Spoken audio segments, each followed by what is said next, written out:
Hey everybody, welcome to a new Backlog Crew series. This time we're going to be playing through the original Metal Gear Solid originally released for PlayStation 1. It was a game developed by Konami and written, directed, and produced by Hideo Kojima. It came to the States in 1998, and this is the first time I'm playing any game in the Metal Gear Solid series. I played about 10 minutes of the original Metal Gear on NES on my brother's laptop when I was about 13. So this is kind of a fresh experience. John, I know you also don't have any experience with the series, but Ryder, you consider yourself a big fan, but you've never played this one, right? That is correct. So I've actually played every game in the main series with the exception of Metal Gear Solid 1 and Metal Gear Solid 4. There's some spin-offs that I haven't played, like Metal Gear Acid. Revenge, I actually haven't played either. But this was actually a first for me. I'm pretty familiar with the series, the characters, and the story, and I know what happens before and after, and I've been able to kind of fill in the blanks either through reading Wikipedia or just the context clues in the story itself. But this is a new experience for me, and it's different as far as gameplay compared to the rest of the series. So this is actually a first for me in that light entirely. It's just completely different from any other game, with the exception of probably the second. Cool. And if you're worried, oh no, he's going to spoil everything about the series, don't worry. We're only going to be talking about the first area of the first Metal Gear Solid, which is the Tank Hangar. Once you get to, if you're playing along, once you get to the Nuclear Warhead Storage Facility, just go ahead and stop, and that's where we're going to stop too. So no spoilers past then. But to start the game, let's talk about the premise. So terrorists, assisted by ex-members of the military group Foxhound, have taken over a nuclear disposal facility and are threatening to launch a nuclear bomb unless the United States government hands over the remains of Big Boss. So just immediately in the first few sentences of the introductory cutscene, I realized this game's going to throw a lot of words at me and just expect me to realize what they mean in real time, because they talk about Foxhound, they talk about Big Boss. Then they're like, we're sending in you, Solid Snake, to rescue Chief Donald Anderson and President of Arms Tech, Kenneth Baker. And they're just listing tons of names. And it's a lot to keep up with, honestly. So I had to write a lot of stuff down to try to figure out who everything was. Did you guys get lost in the intro cutscene like I did? So that first intro cutscene, basically I seen that as my opportunity to know all the names of all the bosses I would be fighting. I don't know if that's true, but I know that they listed off all of the people that were considered bad for this operation and then their team. And so one of those you end up fighting later on in this first area. So that was my assumption going in. I was like, oh, so I already know the names of all of these bosses I'm going to fight. And then they have code names as well. So that was a good indication for me what kind of weapons or tactics they might be using against me. So that was how I seen the intro there. But yeah, as you had said, I had no idea who any of these people were, but I was just going to go in this as, you know what, we'll just see what happens. And then when I encounter these people later, hopefully the game will tell me if they're good or not, because I don't remember based on the name.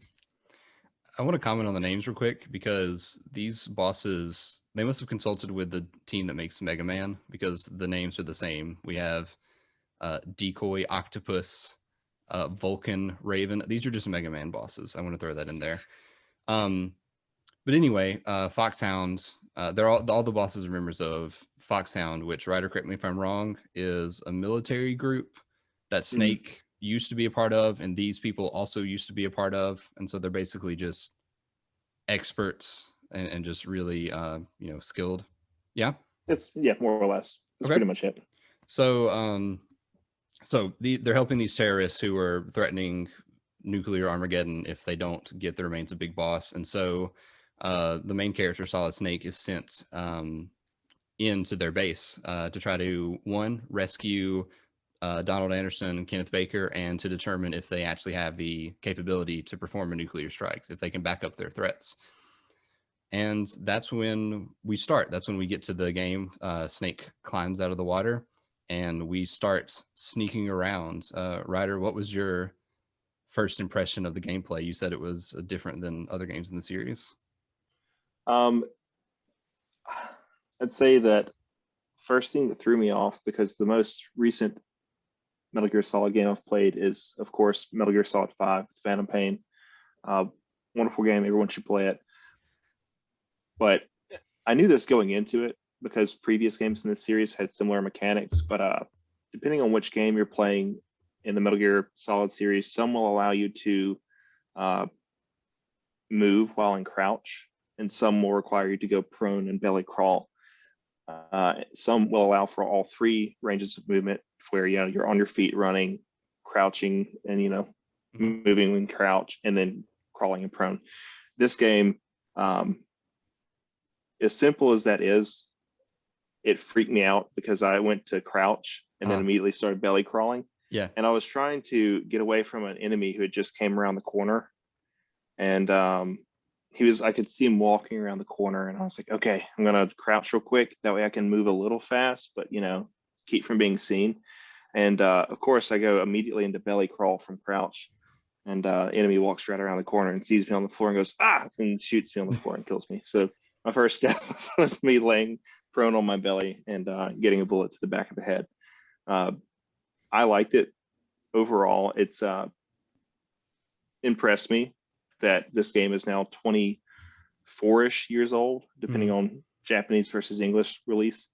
And it still feels very clean. It's the mechanics don't feel out of date. The only thing that's a little iffy sometimes for me is the aiming with your firearms. Yeah, for sure. We can talk about that later when we get to discussions of bosses. But it's a little wonky because, again, now we're used to more precise first-person controls when aiming, and we don't really have that in this game. Yeah, it's the shooting's weird. I'll back off and let you guys.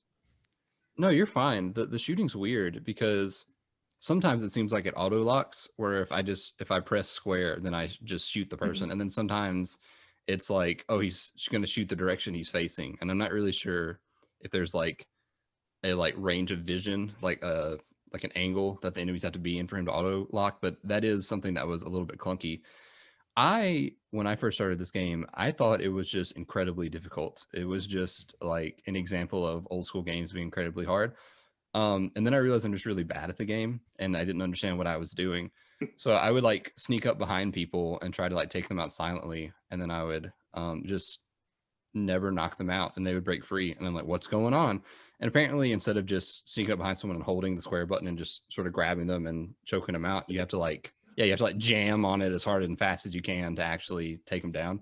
So that was a lesson I had to learn. That was so, actually yeah. Go ahead. That's actually pretty funny. I never learned how to execute someone in the game other than with the gun. Incapacitate. Yes, that too.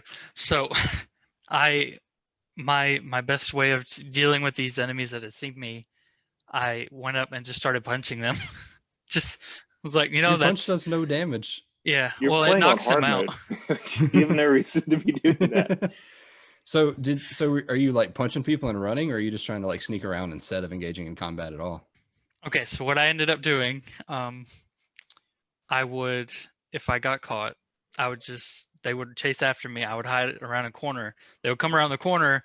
I would punch them till they got knocked out, and then I would run away Run somewhere else. and hide somewhere else. Yes, and 7 out of 10 it would work. So that was good enough for me. Do you know that you can flip enemies over to knock them on the ground quickly?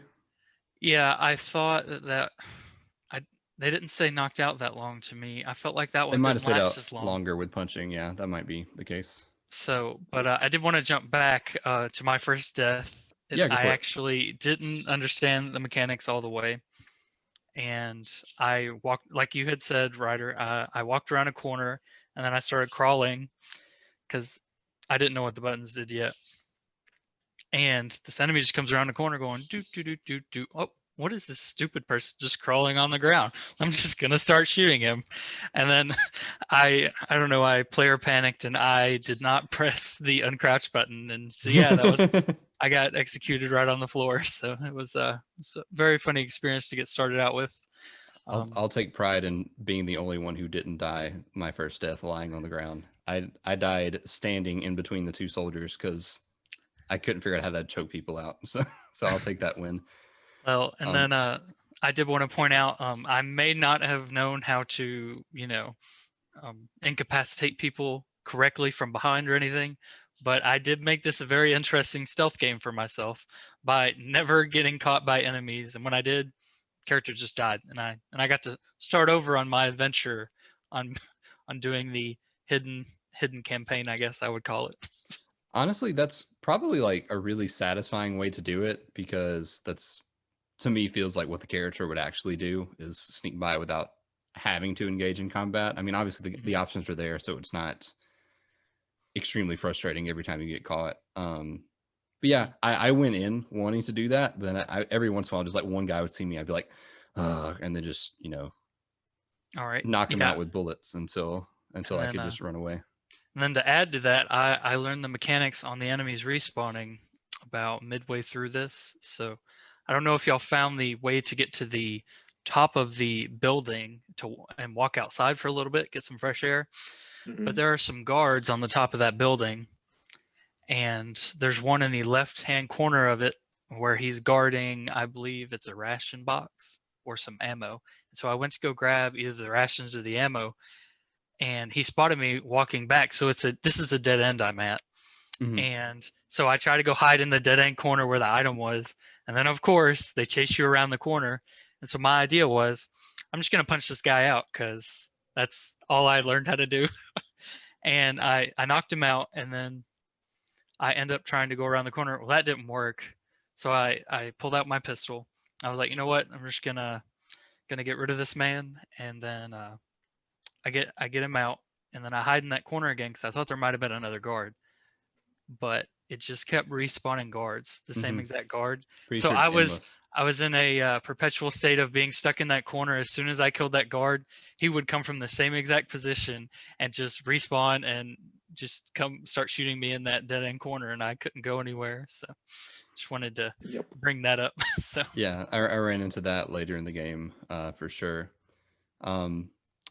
So we make it through that first section, and then we get to the heliport where we see a helicopter taking off. And correct me if I'm wrong, but the character that's piloting that helicopter is Liquid Snake. Mhm. Okay. Yes. And you get a call from Campbell, who's your commander, who says that they sent out 2 jets to sort of distract the terrorist, and so that's what's going on there. And then you have to make your way inside of the tank hangar. This was where I was both impressed and annoyed by the game. And what I mean by that is I started sneaking and I was running through the snow, like going from container box to container box, and I was avoiding the guards. But then one of the guards makes a turn and he looks down. He says, "Whose footprints are these?" And I was like, "What?" On a PS1 game, they like are seeing my footprints. I mean, stealth games nowadays is if you crouch in like tall grass, then you're invincible, So it's wild to me that 20, 22, 23 years ago that they thought to add that for the guards. I want to comment right before you like start the game. Campbell's like, "Be careful, Snake. These soldiers have enhanced seeing and hearing." And I'm like, "I've played a stealth game. I know how enhanced seeing and hearing is." But I mean, give them credit. That's pretty cool. But then, literally 4 steps after that cool thing happens, I ran into the first security camera, and I could see it on my screen. I could see it on my mini map. I could see its angle, like where it was looking. I was like, okay, I need to like time it and avoid that. So I run up to it. I'm just outside its range, and Snake stops and goes, "A surveillance camera." And then it cuts back, and the camera had turned to me. And I was like, "Are you kidding me?" And so I got just absolutely murdered by all the guards out there. And then I died. I was like, okay, well, it played that cutscene. It won't do it again. And I went back. It did the same thing again because it just reloaded the checkpoint. And so that was frustrating. It was kind of like a dumb thing that I feel like was a small oversight. So related to that, Colonel or Campbell, Colonel Campbell, either way, he tells us when we show up that there's 2 different entrances, and there's a short cutscene, actually not too short, it's probably 10 minutes. They're all a lot longer than they actually feel like. I only know this because I went back and watched a YouTube video because I was curious, like, how long was that cutscene? There was one that was like 12 minutes, and I just like kind of glazed over while it was happening because I was interested in what they were talking about. And anyway, the series is infamous for that. But he tells you there's two different entrances that you can use. There's one up top, there's one down on the west side of the map, and it's on the first floor. I think, John, you also did that because you ended up coming in the loop and came out up top later. Kurt, did you continue trying to go up top on the stairs, or did you end up going on the west side of the map? Yeah, I snuck my way upstairs and entered from the top. And I don't want to interrupt you, but can I go on a small tangent? Yeah, go ahead. I think that kind of got me out of sorts because what ended up happening is I was sneaking around like inside the tank hangar, and I found a vent to crawl through, and I was like, "Oh, this is the way forward," because I didn't know how to open doors yet. I was like, "Oh, I have to crawl through here," and I crawl through, and there's just a guard that's like asleep, standing at the entrance of the vents, and I'm like, "Oh, I'm gonna like sneak out, stand up behind him, and choke him out, and not be seen." That didn't work. I got seen by a security camera immediately, and I died there probably a dozen times. And that was when I was like, this game is ridiculously hard. This is impossible. But then I realized eventually I was like, oh, I literally just made a loop and I'm back back at the previous area. So that was nice. Anyway, sorry, go ahead. No, it's good. Just, on that subject, again, it's a 23, 24-year-old game. It's extremely impressive that they added that in, that, you don't just have this linear pathway, because a lot of games during this time period were fairly linear. But, they give you the choice. It's a very small choice. You either go up or down, but it's there. You have the choice of how to infiltrate, and kind of gets you in this role of Solid Snake, because you're thinking, like, how am I going to sneak in? Am I going to go upstairs and chance the camera, or am I going to go all the way across the map and have to encounter multiple guards? It's kind of give and take. I think personally the way on the west side of the map on the bottom is easier than going up the stairs that you did, because again, once you even get inside the building, it's still even harder. And it's not as complex as like the most recent game as far as the amount of choice you have for how to approach the level. But it's still really impressive that, again, 23, 24 years ago, they had these options, and depending on which way you go, it's going to drastically affect how you have to move forward to get to the next area. Yeah, no, I thought that was really interesting too. John, go ahead.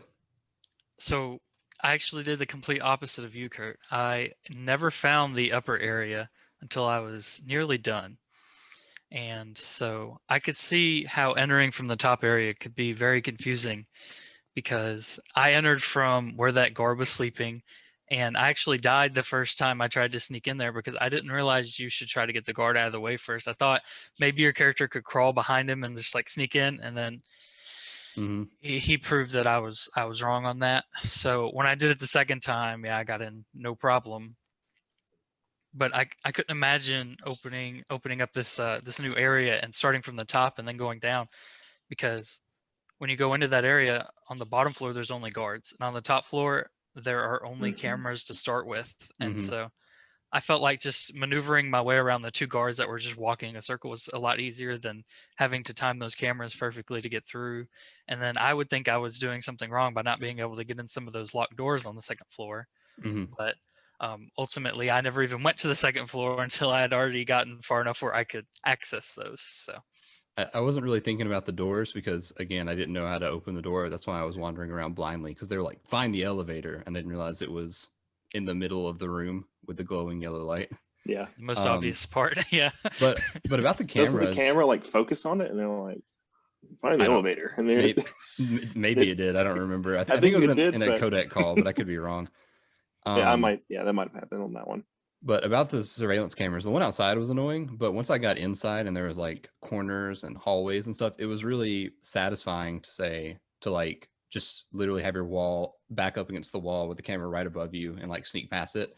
That, I don't know, that just felt really, really satisfying. But yeah, I eventually found my way up the elevator. We go to basement floor 1 and we make our way into the ventilation system, and we see Well, did you guys stop and stare at the man that's sitting on the toilet? Yes. Okay. Did not see that. Nothing. And I had to Nothing was listen to him the whole shown. time. Nothing was shown, but it was just exposition. It was, man, that girl is tough. And then Snake's like, girl. And then you crawl forward a little bit and you see who he's referring to. There's a girl in a cell, and then you crawl past her and you see a gentleman in a tie who we learn is the DARPA chief. And I looked up DARPA. That's the Defense Advanced Research Projects Agency, which may or may not be a real government agency, but that's who that is. And we drop into his cell to try to rescue him. Let me see. So he informs us that the terrorists do in fact have the ability to launch a nuke, thanks to the secret black project Metal Gear Rex, which that's such a dumb but such a cool name. Like, just I unfortunately know what Metal Gear Rex looks like, but I didn't realize he had a nuke strapped to him. So the idea of Metal Gear Rex is very funny to me. But Anderson reveals to Snake that you can use that it requires 2 passwords to actually launch the nuclear attack, and that he has one, and that the other person you're supposed to save has the other one. But he reveals that they already got his because one of the members of Foxhound, Psycho Mantis, has psychic powers and took it from him. Now, John, we talked a little bit about Psycho Mantis before starting the game, just because I was familiar with the character and Ryder was too, but you said you'd never heard of him. Were you surprised that something so fantasy sci-fi was in this otherwise, well, I'm not gonna say otherwise realistic, this seemingly military game? You know, I didn't bat an eye at the fact that he had psychic powers. You know, I've played a lot of games where you know, it'll be a military style game, and then they're like, all right, well, now we have these soldiers that have psionic powers. And so hearing that, I didn't even bat another eye to it. But you know, now that you mention it, none of this game seems to be in the sci-fi realm or anything like of that XCOM nature. doesn't count, John. Well, you can't say alien invasion game is realistic military. Like, that doesn't quite. It's real to me, okay? It's a good game. It's just okay. But what about StarCraft 2? Same thing. Soldiers, psionic powers. I know that's another, you know, alien game, but you can just ignore that fact, okay? So, but being experienced with those kind of games, I never batted an eye to the fact that he could mess with people with his mind. So I just figured they would try to say it was an advanced military technology he used to do that later on, but it never said that. So they probably will. I mean, I'm not gonna be surprised if they're like, no, he's just psychic, but they probably will just be like, actually, it's some advanced technology, because whenever Anderson reveals that you need some key cards to disable the Metal Gear Rex, and he gives you a different key card that's not related to that, but he gives you a key card and he says, this sends out an energy field around your person when you carry it, so that doors open automatically. And it's like, okay, I get that you're trying to explain the game mechanic, but that's such, like, I don't know, that to me that's like such a nonsense, like, sci-fi explanation. Okay, I agree, and like, I don't know if this would ever even be feasible, but I kind of like the idea because it was it bonds with the salts in your body. Is the idea. There's like a chemical solvent on it or something like that, and the salt plus your skin contact plus the card ends up essentially activating the card. And I think, again, I guess it is kind of energy fields, but, well, I mean, maybe, but it's a way of saying, instead of doing like an eye scanner or fingerprint scanner, it locks onto like your physical body. Yeah. I mean, I get it, and mechanically it's practical. I was just like, oh, instead of just sort of like hand waving these mechanics that we would just sort of accept, like, I don't think anyone would have been like, how did that door open? I didn't put in a security card. I just had it in my pocket. I don't think anyone would have thought that, but I'm not complaining. I think it's amazing that they're like, no, we're going to come up with very obtuse scientific reasoning for why these game mechanics work the way they do. Well, you know, this game may have been ahead of its time. Yeah. You're referring to the level 1 card that you get to open doors, right? Yeah. Yeah, so maybe this game was just ahead of its time. You know how you have a badge for Oh, work, you it's scan, you put it close to the scanner and the door unlocks. So maybe this game was just maybe it helped open the way toward that. I thought you were gonna say it's like Mario 64 like invented the third person camera. And so they're like, well, they can't just understand it. We have to explain what it is. And so they had like Lakitu like holding a camera on a fishbowl. I thought you were like, oh, they're innovative and introducing new things. So they had to explain it because players are dumb. But No, I wouldn't go in such a ludicrous direction. Ko- We're having a Kojima's very serious conversation about video games here. Kojima's not that smart. But yeah, Anderson tells you all these things, and then he has heart attack like symptoms and dies, which freaked me out. He died right when he says something about keeping the Pentagon safe. And so I was like, all right, Pentagon is important to this person somehow. Maybe somehow beyond just national security. Anyway, a rogue female soldier who was in the cell next to us was eavesdropping. I think I can go ahead and say we find out later that this is Campbell's niece, Meryl. And she initially, accuses Snake of killing Anderson, but then helps him take down a group of soldiers. Anybody have anything to say on that? Technically, that was a boss fight. Anybody have anything to say on that? Yeah, I would like to go ahead and say that was the first time I used the gun in the game, and just in that fight. And I don't know if you counted how many waves of enemies there were. There were over 4. Yeah, over 4. Like I said, I don't, I don't understand how bad I did. I'm sure I could go back and check, but I died at least 8 times. Oh, really? Yeah, and I finally figured out the trick to it, but I'll let both of you go ahead and talk about your experience with this before I tell you the trick I learned. Okay, go ahead, Ryder. I died probably 8, 9, 10 times as well. It was extremely frustrating. And the reason why, let me rewind actually, because there's a reason why I died too. And it's probably the same reason why John kept on dying.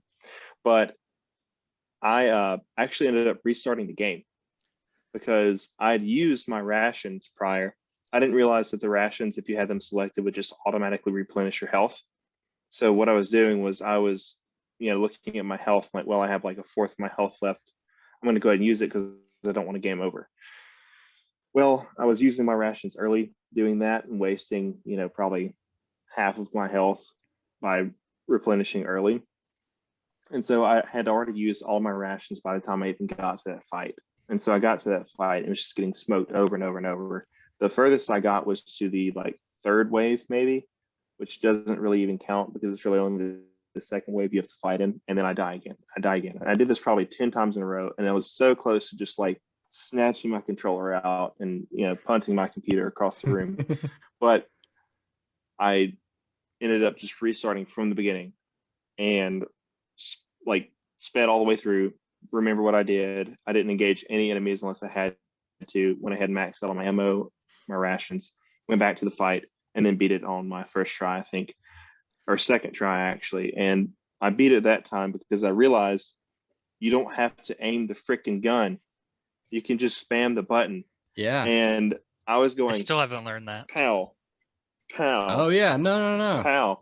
No, I didn't realize. I was just going slowly trying to shoot them.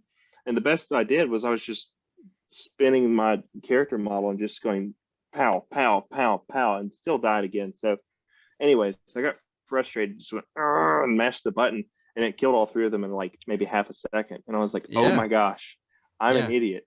I think you guys are just bad at games because I think it's very good game design because we just got through a cutscene where Snake is talking to Meryl and he's like, you can't hesitate to pull the trigger. You have to just shoot. And then the boss fight starts and Snake literally yells, don't think, just shoot. And I'm like, yes, sir. And I just start jamming on the X button and they just all die. And I'm like, oh, okay, great. And so I just kept doing that. I don't know. Oh, wow. I guess wow. I didn't think about it in that light. So I guess it does make sense. I mean, obviously it serves another purpose. Appreciation. I mean, maybe that is instruction though. I mean, there are video games that offer, tutorials in ways that you don't expect. Mhm. I think there's definitely and that duality might be there. part of that. Yeah, so to add on to that, that is not the trick that I had for that boss.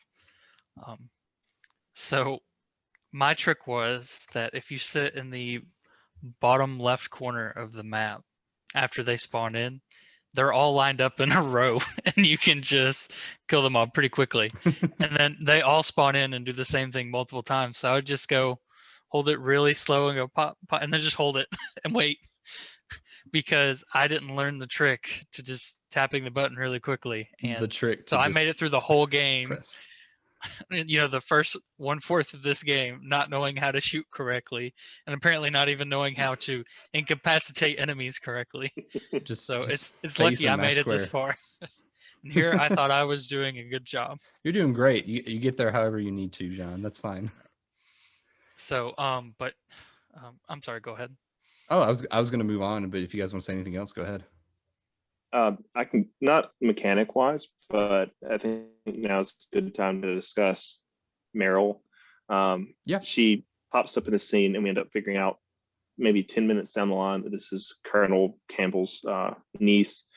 A very short moment with her initially, and then she ends up running away. And it was so just over the top and comical. I couldn't help just like hard belly laugh at it. Whenever she's running away, it's like the editing, and like it like zooms in on her butt as she's running away. Yeah, I'm gonna comment just on like, that later. oh Go my ahead. gosh. Yeah, I have a whole conversation ready for this too. Okay, so I'm just gonna go ahead and hit it while I'm here. I mean, like, so the game, it's a great game overall. I really enjoy it. The voice acting's amazing. The script, it's pretty good. It's really wordy, philosophical at some points, but I'm used to that with the Metal Gear series. It just kind of comes with the territory, so it didn't really bother me. But one area where like the games have definitely not changed is this like hypersexualization of females in this game is actually not nearly as bad as the others. Really? But Oh, Snake wow. is very chauvinistic and misogynistic, Oh, wow. and In this one or in I the mean, series at large? in this one specifically, I don't think he's, as time progresses, I think Snake becomes less misogynistic, I hope so. but the games become more hypersexualized. And Yeah. so it's like a trade-off, and it's not necessarily a good trade-off. Yeah, I was gonna ask about that because I noticed that this game was just just unnecessarily like sexual at just random points. Like you literally mow down like 16 dudes. This woman that you just met is wearing a ski mask and super baggy pants, and she's running away, and the camera is like yoink, and I'm just like, seriously? And then not to mention you talked to Dr. Naomi and Mei Ling on the Codex calls, and it's just every single line is like some kind of just right off the bat. Yeah, just some kind of sexual reference. Is like, maybe I'll let you strip search me, and it's like, what is going on here? Just like, you could die. The White House could blow up. Like, why are you? I don't know. It seemed It's out of like place. It does seem out of place, but it's not at the same time because of the genre. Not necessarily like, oh, stealth video games, but considering that it's a spy movie in It's like video James game Bond. form. Yeah. It's James Bond American like version of it, and like for good or bad, that kind of comes with the territory where like man is like hyper masculine and like a sex symbol, and like he treats women poorly, but then still ends up getting the woman. It's very much, you can tell it's written by a man who like doesn't know anything about the way the world works, or how to treat actual people. Yeah, that was definitely some men writing women going on in this absolutely. game. Yes, the whole time. But to talk about some men writing men, let's skip ahead a little bit. We find President Baker tied up to a pillar with some C4, and then all of a sudden, Revolver Ocelot, cowboy man, peers around the corner, starts smack talking Snake, spends a 30-minute cutscene spinning a gun around his fingers. I swear it's 30 minutes. Nobody can convince me otherwise. And then a boss fight starts. And before we talk about the mechanics, I want to still talk about like how this game's weirdly sexual. Whenever he reloads, he literally says, hold on, I have a quote. He says, quote, "There's nothing like the feeling of sliding a long silver bullet into a well-greased chamber." Are you kidding me? Are you serious? What is that? And that's not the only thing he says that's weird like that. Like almost all of his lines are really weird, like sexual, and I don't understand. Okay, well, how about I take this a different direction then? Okay, I would like to point out that even though he's supposed to have worked with Snake before, I felt like they were meeting for the first time. Does anyone else get that vibe where they had never met each other before, even though they were supposed to be on the same team at some point? Ryder, you can answer that if you know. Yes. So I'm not going to say I know for certain. This is not necessarily a theory, but more of an educated guess. They're a part of the same unit, Foxhound, or they were a part of the same unit. That doesn't necessarily mean that they worked in the same group or on the same missions, because they're kind of, again, like Or at the same time. James Bond. Yeah, they're spies. So, For, James Bond is 007, but there's other designations that work on separate missions. Just because you're Navy SEAL doesn't mean you work with every other Navy SEAL. Yeah. And that's kind a of good point. my explanation. That's a good point because at the beginning of the mission, whenever you're given the instructions, he says, "So, will I have any backup?" He says, "No, this is a solo mission, like always." So that's a good indicator right there that he would have been doing mostly solo missions. So that does make sense. Thank you for clearing that up for me. Yeah. Ryder, what were you going to say regarding Revolver Ocelot and his long silver bullets? I thought you were going to say something. Oh, okay. Yeah, no, I was actually. So that's why, rewinding just a little bit to like Meryl, whenever like she's running away and it zooms in on her butt, I laugh at it because it's so over the top, and the entire series is like this, where at some points like it's frustrating and cringy and it's like demeaning. At other points, the whole thing is just, again, so sexual that it just becomes comical, and that's, I guess, supposed to be part of it. It doesn't necessarily excuse it, but I don't know. Again, you just, at this point, the game is 24 years old, and I'm just much rather just kind of laugh at like how ridiculous it is than try to focus too much time on like how raunchy it can be. Yeah. And like without giving spoilers, it, like I said, it's not going to get better. Yeah. So I guess you could say you laugh at that kind of like you would laugh at older relatives saying something that's out of date, I would say, I guess. Well, it's one of those things where it's like we can all agree that there's things going on that are inappropriate, but we also, going on a crusade about a 23-year-old game isn't going to like fix anything, and so we can be proactive about fixing these things moving forward, but it is what it is right now, and it's an unfortunate part of what appears to be an otherwise like really solid series. A Metal Gear Solid series. Yeah, there you go. Yes. Yeah. Revolver Ocelot. So he finishes spinning the guns, and then the boss fight starts. And I immediately was like, got this. Because he just runs around a square. And I was like, C4. And I dropped it. And then I chased him over it. And then I was like, Yep. Boom. And then he exploded. And then President Baker, who we established was covered in C4, also exploded. And I was like, oh, I'm an idiot. And the game over screen pops up, and Revolver Ocelot goes, "You idiot." I'm like, yeah, I know. That's my bad. Deserved. I did the same thing. How did you? I threw a grenade, actually. How did you do the same thing? And threw a grenade? And I think I threw a grenade. I think it was a chaff grenade, but it wasn't. It was actual normal grenade. And we're all dumb. It wasn't anywhere near him, but it was close enough. It was an explosive. I guess if you throw any explosive, it's going to destroy the stage. So I did that. I think I actually did it twice, because I did it the first time and was like, oh, I was too close. And then I did it again, and I was making very sure that I was very clear. And I did it again. Yeah, to make sure. So I just have to run in circles and shoot. So did you guys end up using the stun grenades at all? I did once, and then I realized it wasn't very effective, and then I moved to the gun only. Yeah, at that point, so it seems like you get upgrades to your health and like ammo every time you like defeat a boss. And at that point, that's technically the second boss, but I think like the first real boss. And so you can only hold 3 stun grenades, but I found it was good for 3 easy shots. Otherwise, it just seems it's kind of randomly running around and trying to catch them reloading. So definitely an interesting boss fight, but I wasn't necessarily impressed with its design personally. I'd agree with that. It was more frustrating than anything. I wasn't ready to rage quit or anything. I think it took me only, once I figured out what I was doing, it took me maybe 2 tries. Mhm. But it was just, it kind of drug on. And then mechanically, I do appreciate, despite not liking, the box design, just running in circles and hoping that you're far enough that he's not going to run. I appreciate the fact that he had invincibility frames in the same way that you do. Yeah, So it if would you have been way shoot too him, easy. you can't just go ta ta ta ta ta. Yeah, exactly. And so that's what I was trying to do, and I was wasting a lot of ammunition. That's why I died my first time. And I realized, like, okay, so I'm gonna have to actually like time this and plan it. And it was fun. After I kind of got the hang of it, so it was like initially frustrating, fun during the middle, and then by the end, I was just like, okay, come on, let's just get on with it. This is taking so long. Yeah. And then you beat him, and then a cybernetic ninja shows up and is invisible and cuts off his hand and then runs away. And then Revolver Ocelot also runs away.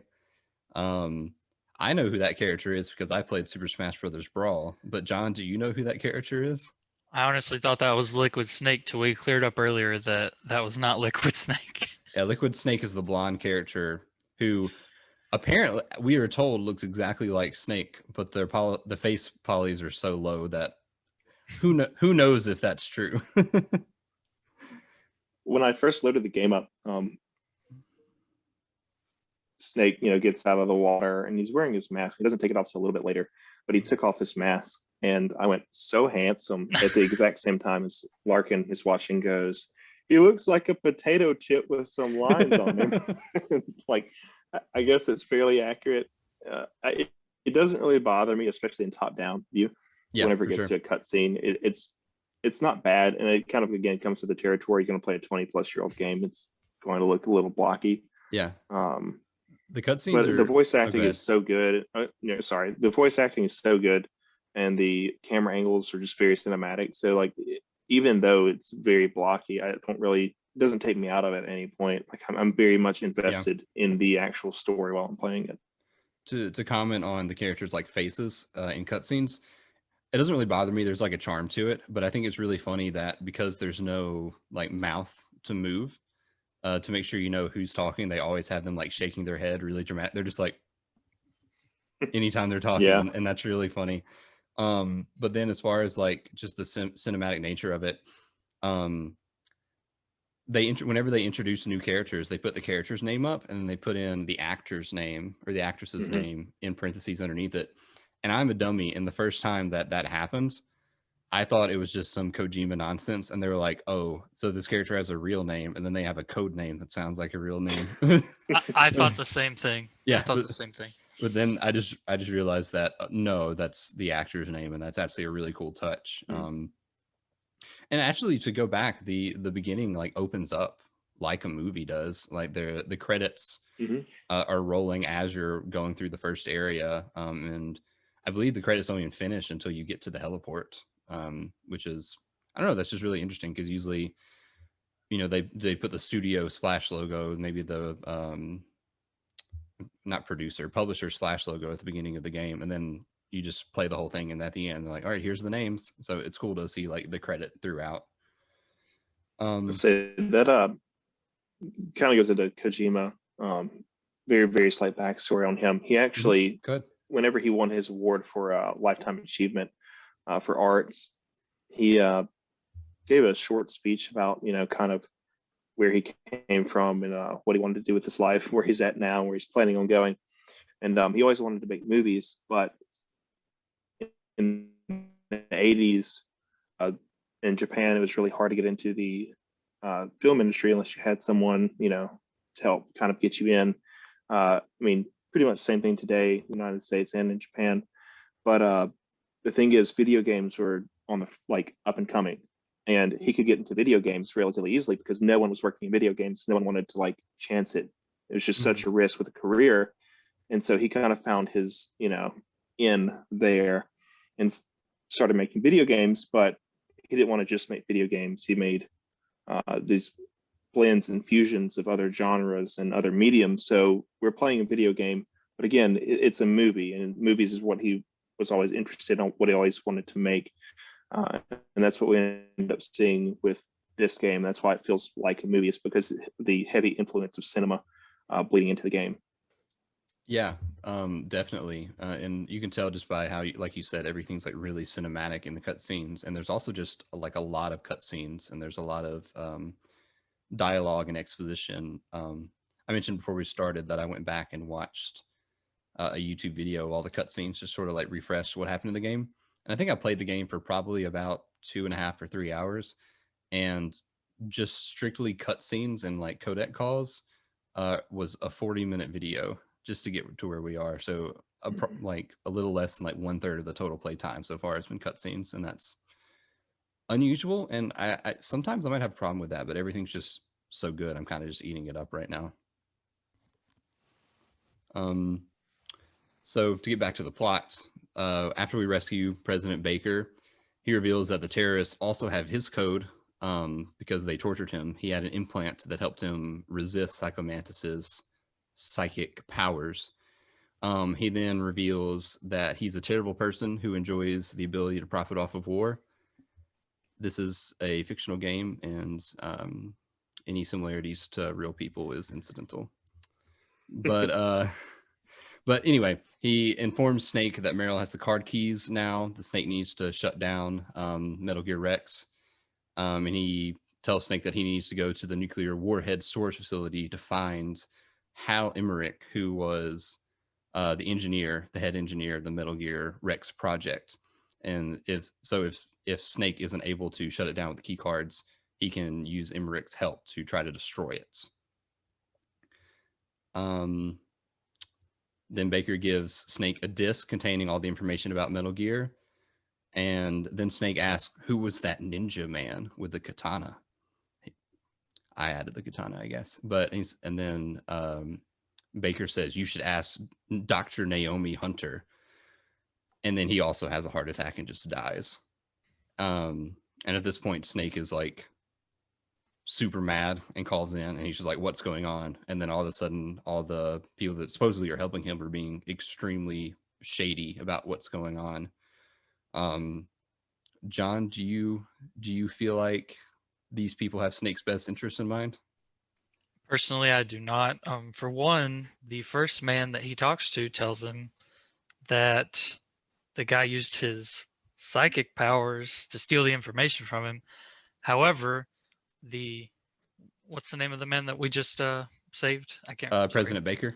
President Baker informs us that everyone that works with them also has this blocking mechanism to block the psionic powers against them. Mm-hmm. So we could have very well been lied to by one of these gentlemen already, but we won't know that until we're moving forward. But we know that not all of the pieces are adding up for Snake, and then he starts to question the man leading his mission and giving him a lot of information. But he's continually told by him that he only knows as much as he's telling Snake. And so I can start to notice some doubt from Snake. I don't know if it's just against him, but I know that he has realized he's getting in more than he bargained for on this mission. So where that'll go, I'm not quite sure at this time, because I'm not familiar with the series at all. So I'm excited to see where it's going to go. That doubt really adds a lot of depth to the character that I didn't know the character had. Because especially listening to those conversations with the women, yeah, that was hearing he actually had more depth was very surprising to me as well. Yeah, I mean that's definitely part of it. The only time I've ever played as this character is in Smash Brothers, and there's not a lot of opportunity to show off personality and like emotions and stuff in Smash Brothers. But I just kind of thought he was sort of the yes man, super skilled soldier who just went in and did the missions, but apparently not. He is a free thinker to an extent so far, and he feels used. He seems like he's kind of hurt by what's happening, and so I'm really, really curious to see how that progresses. So what I'm hearing is that this story for you is the prequel to how he ended up in Super Smash Bros. Is that what I just heard? Yeah, Ryder, doesn't the game end with like a giant explosion and then like a letter falls into his hands? Isn't that what happens? Yes. Oh, okay. Spoiler alerts, guys. I'm sorry. John, cut that Spoilers. out. Cut that out. Yeah, we'll edit that right out. So contacting Meryl for the first time on the codec. So this So President Baker, right before he dies, says her frequency code is on the back of the CD box, and then the man hands you a CD box, and so I'm just sitting there fiddling in the menus, like, how do I get it to work? I can't get it. How do I get it to work? And I eventually had to look up a guide, and the guide was like, "Oh, it's actually really cool. You just take your physical copy of Metal Gear Solid 1 for the PlayStation 1 and turn it on the back, and look, there's the number." And I was like, which we all have. yeah, We which all we have. all definitely had. We put the discs into our And they PCs. never intended for someone to legally emulate the game. Right. So yeah, I was stuck with that forever, and then I eventually looked up a walkthrough. I didn't want to do that, but I was like, I don't know what I'm doing.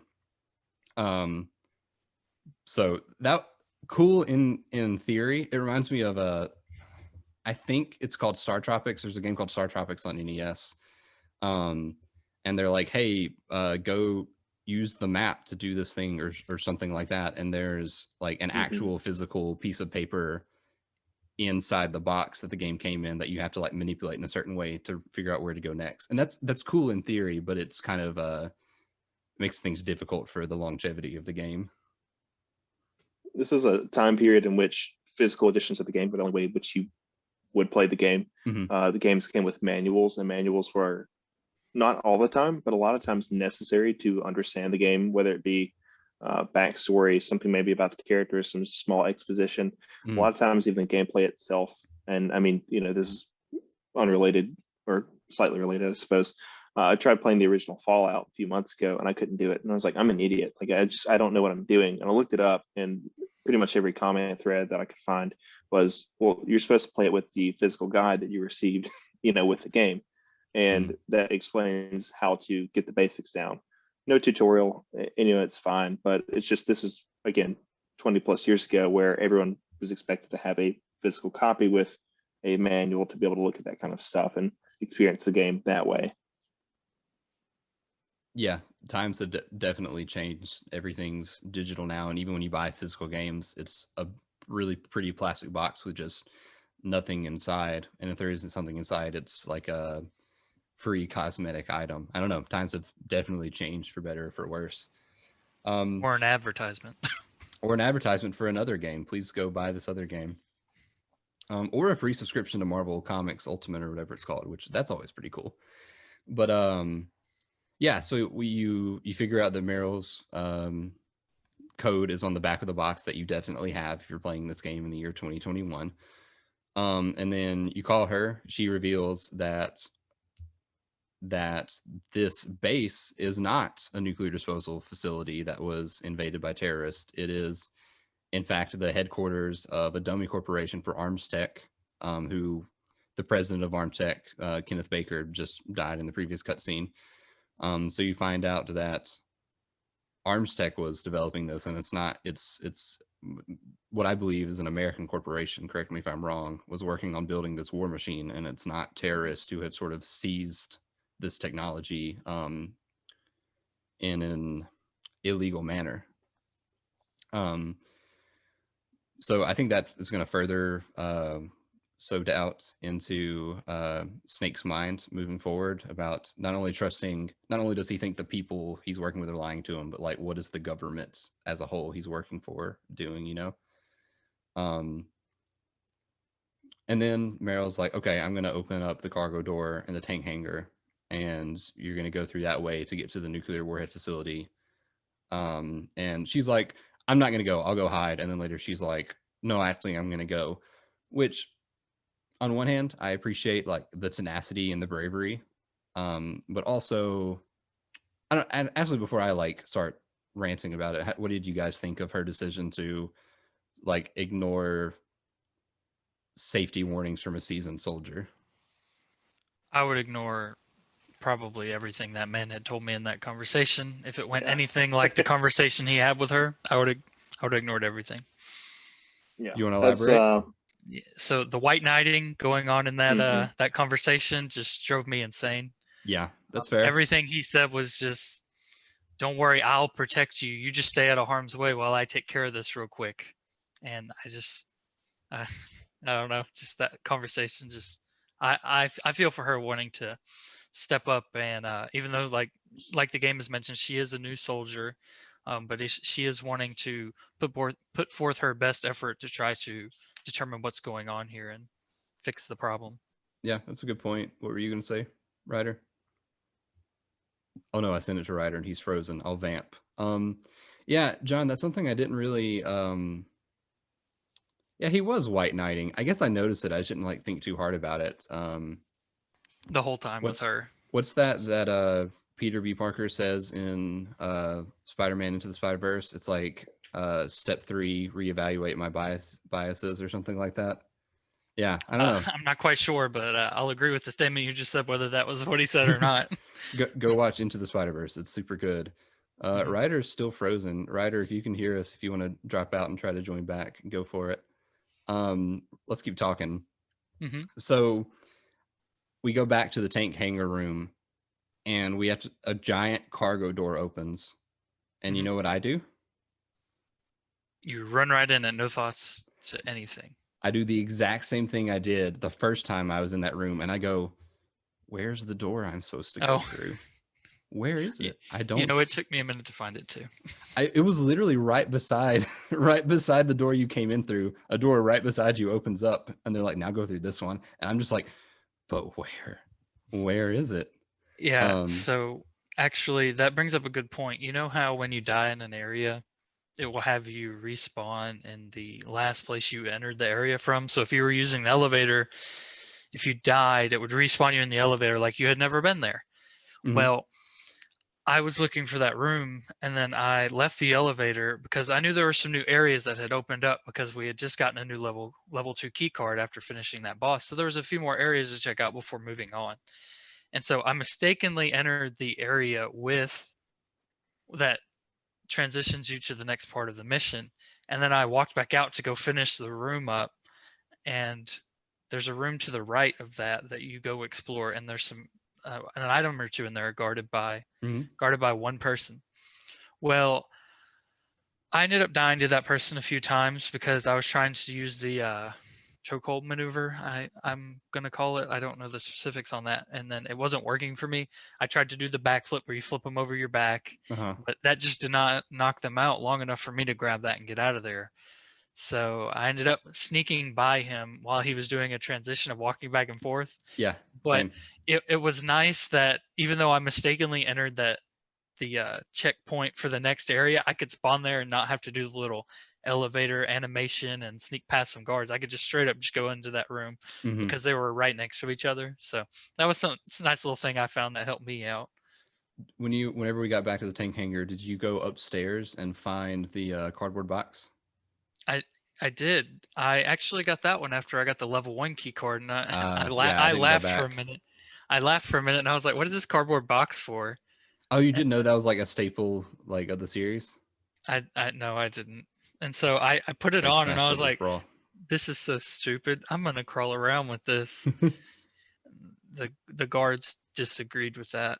Yeah, I was like, oh, this basically makes me invisible, right? And I like put it on, and the guard was like, get out of the way, and just kicks the box off of me. And then like the little exclamation point appears, and then they just start firing at me. He's like, "Wait a minute, this moving box is a person?"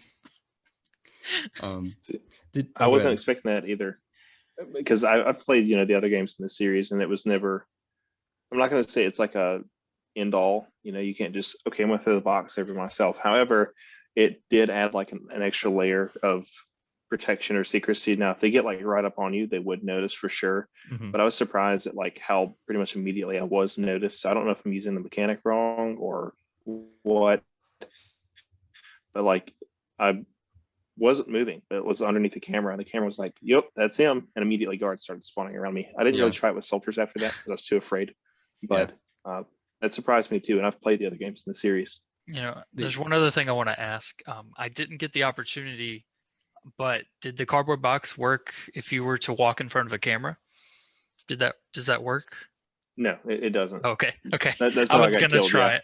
I was gonna the try it, but I was like, nah, it's probably a motion camera if I had to guess. the one thing I did notice it worked for was if I went back out to the heliport, because I was telling John why you disappeared, Ryder, I'm a dummy, and whenever Meryl opens the cargo door that's right beside the elevator that you come out of, I was like, I don't know where the door is. I don't know where to go. And so I wandered back out to the heliport again, and I made my way to the center, kind of like, I guess it's where the helicopter took off from. But there's like spotlights on there, and if you sneak into it while the spotlights are moving away and you stop when they move over you, they won't notice you. They won't like alert you. So I don't know. At least one of us got some practical use out of it. Yeah, we go into. Oh, go ahead. I was going to say, so before you go into what you're going to go into, did you guys happen to get the thermal goggles? I was going to ask that. I got them, and then I died, and then I didn't get them again, and then I didn't realize until I needed them that I didn't have them anymore. Yeah, so same. I did that. So you got them, John?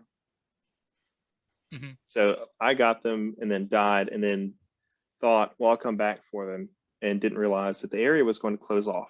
And it was frustrating, but I realized that it's not always going. So if you see something, you're able to get it, you better get it, because you might not have a chance in even 5 minutes to come back for it again. Yeah, I feel like there'll be more, like another opportunity to get them later in the game if they're like that important. But yeah, so the reason we're talking about thermal goggles is because you kind of need them to get through the next area. You leave through the cargo door, and there's invisible lasers that are like security measures in the next room, and you can't trip any of the lasers, or the room will fill with gas and you'll just die. I almost said instantly, but it's really not instantly. It takes a little bit too long, considering it's an insta-death, and as far as I'm aware, there's nothing you can do about it. But did you guys figure out how to get past that without the thermal goggles? Or I guess, Ryder, did you figure out how to get past it, or did you have to look it up? Yeah.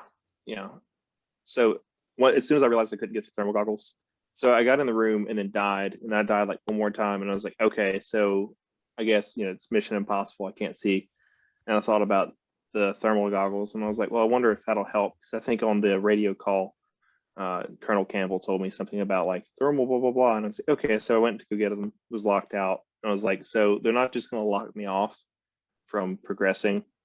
And I just remembered that I had the cigarettes, and again went back to like Mission Impossible, so the smoke will help me maybe see the lines, and so I just lit up a smoke and leaned against the wall so I could see the lines. That's smart.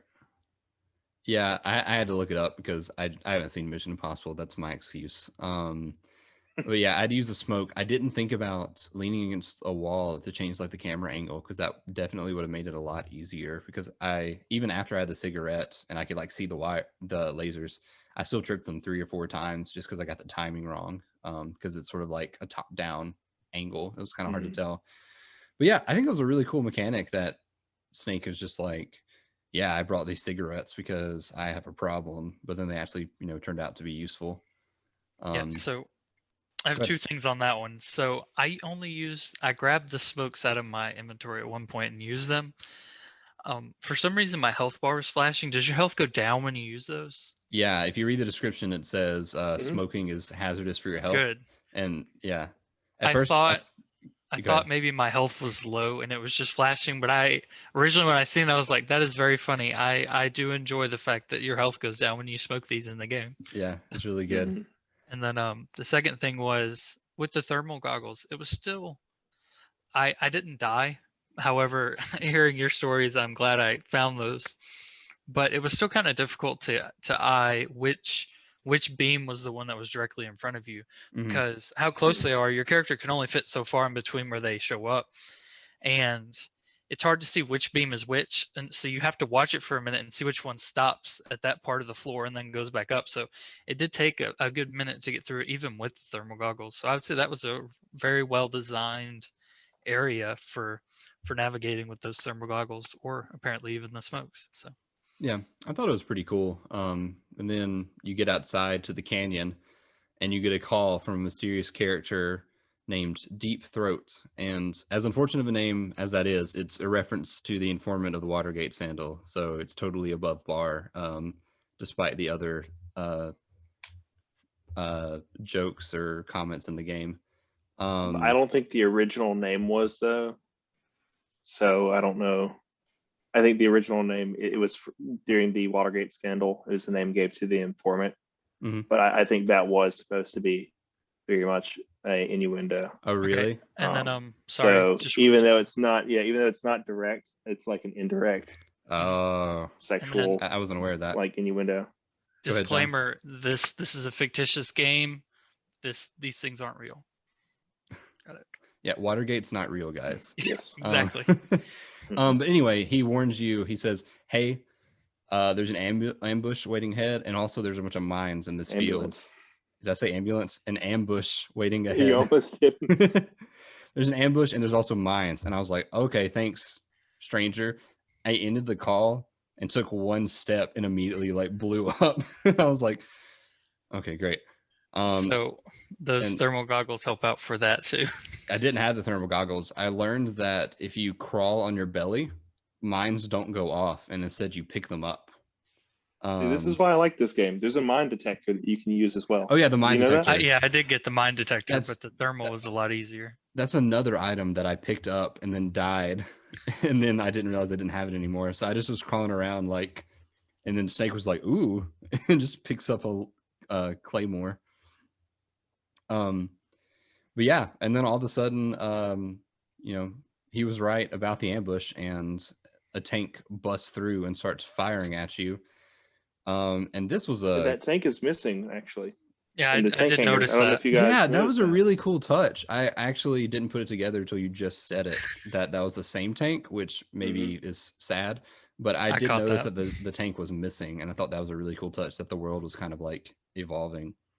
Mhm. But yeah, what did you guys anyway, we find out that this Vulcan Raven is in this tank with some other soldiers, and he's like, "I'm gonna kill you, Snake." What did you guys think of this boss fight? So I'll let Ryder go first on this one. I just spam grenades, and it was relatively easy. I lost, I think, like one full health bar, but just pretty much ran in circles and chunked grenades. Thankfully, I had 12 at that point. I ended up using like 8 because I was impatient and just kept on throwing as soon as I was within range. Yeah. It wasn't a very difficult boss fight. I'm not going to say it was a particularly fun boss fight either. I haven't really enjoyed the 3 boss fights we've had. I haven't disliked them, but I've been indifferent. Say, as far as the character itself, though, is kind of, again, that like goofy, over the top, like not really okay.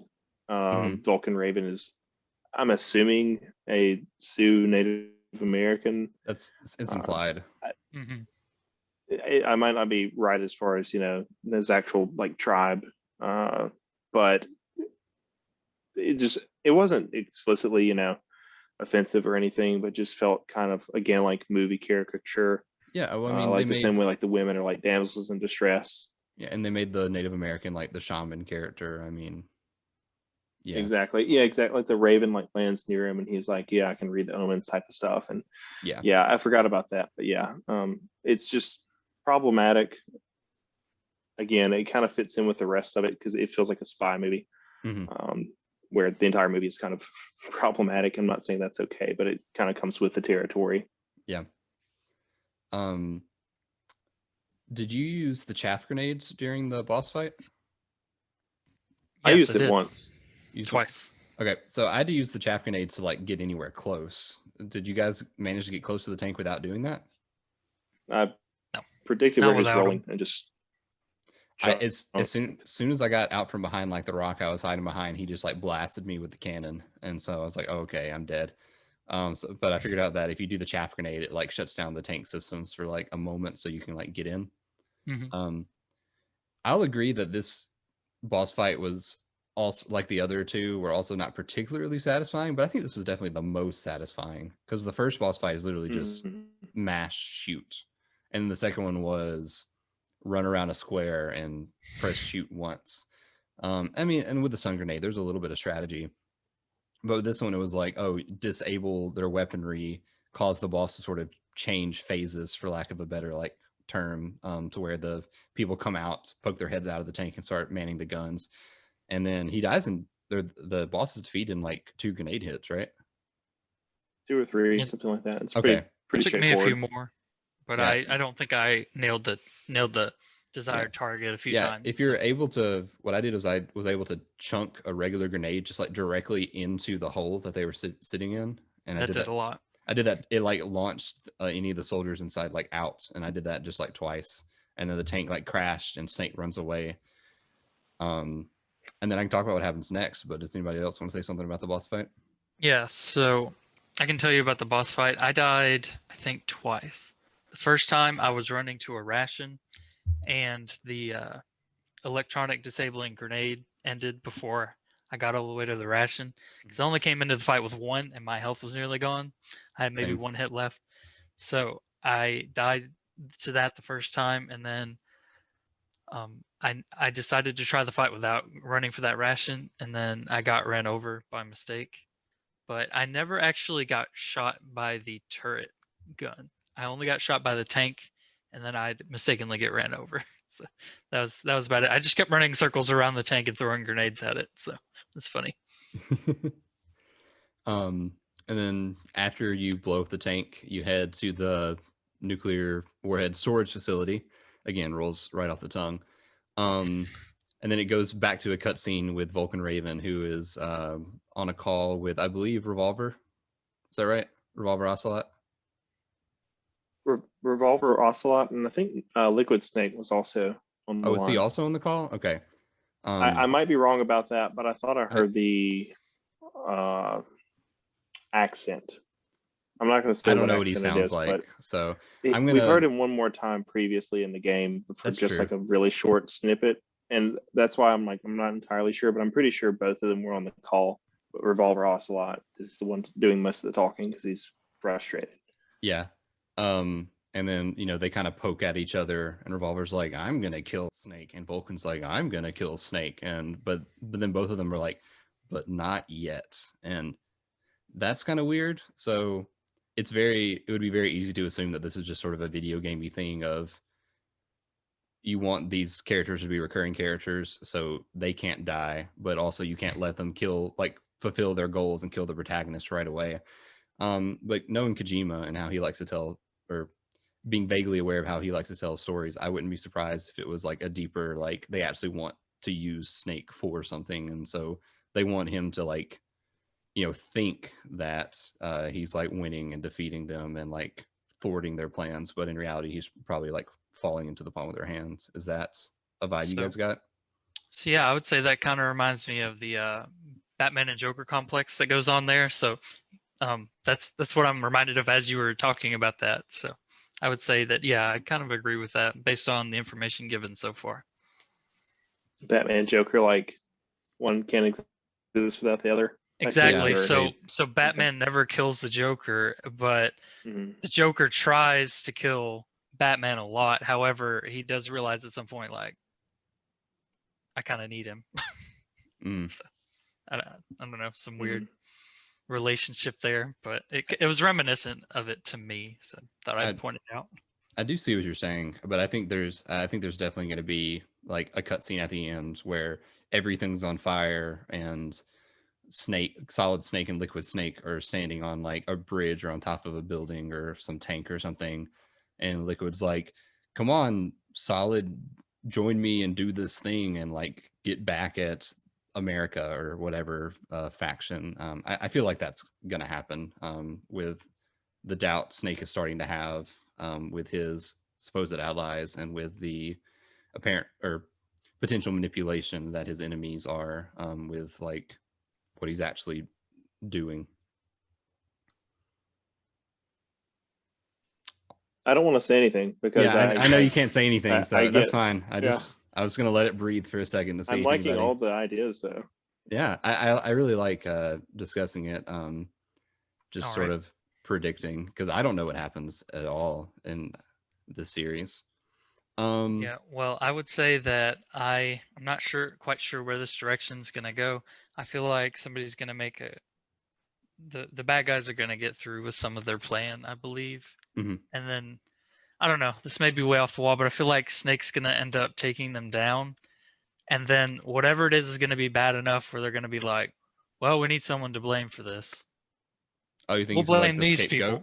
scapegoat? Yeah. Not that a government would ever blame people for its own mistakes or anything. Any but similarities So to are real you people saying is blame Snake yeah, or blame Foxhound? well, I would say my guess is he probably takes out Foxhound. I have no idea what the story goes into, but if he ends up taking out Foxhound and they end up doing something bad, they might just blame him because he was originally in Foxhound, and then he's their scapegoat and being like, "Yeah, this was all of them. Snake is the leader of Foxhound. He's the only one left. He did it. We're gonna get rid of him." You know, Like the United States government, like Right. coming to get Mhm. rid of Snake. Okay, like yeah, like finish a the cover job up. type thing. Yeah, a cover up. Yeah. Exactly. Okay, that's what I was just trying to make sure that I was getting the Well, we dynamic lost right. Ryder again. I'm liking y'all's So, idea. Oh, no. We can hear Ryder. John, you frozen, well, but might be I can the- hear. I can hear you oh, too. I'm the one that froze. Okay. Yeah. No, you're I can good. hear all three of you. So I don't- Yeah. Anybody have anything else they want to say at the end? Okay. Sorry about that. You're good. Anybody have anything they want to say at the end? no, I think we pretty much covered everything. All right. Yeah, it's pretty detailed. Yeah. So next we're going to be playing through, I'm going to say it one more time, the Nuclear Warhead Storage Facility, where it's the second area of the game, should be about another 2.5 or 3 hours. Yeah. So if you happen to catch this episode and want to play along, you want to comment about your thoughts of this part, let us know. Thank you so much for watching this episode of the Backlog Crew. Bye.